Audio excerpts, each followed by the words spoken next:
yağar, tutkarlar yazını. Bari biraz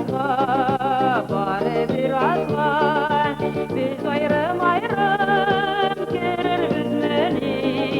İnde bu yazga, şeşekli yazga, kadirde kışının akburanları, üstünü yeşillikler, iguranları, kadirde hava, insanlı sizler, var üstündeki bir şizler.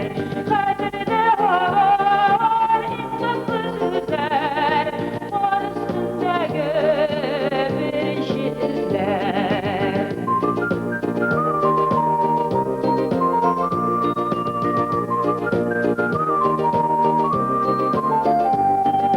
Kışlarda gelir, yazlarda gelir, ömür yolunda olar az bulmaz.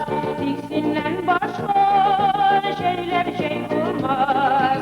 Kışlar kış bulmaz, yazlar yaz bulmaz. Kadirde kışның akburanları, bizne yeşillikler iguranları.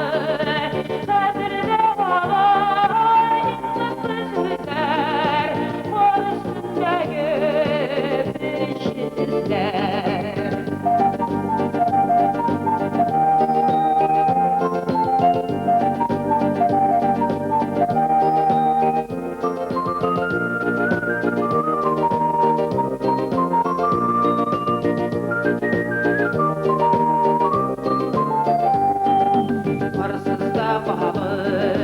Varsız da kalır, iyisini tapkan şu şekim uğram.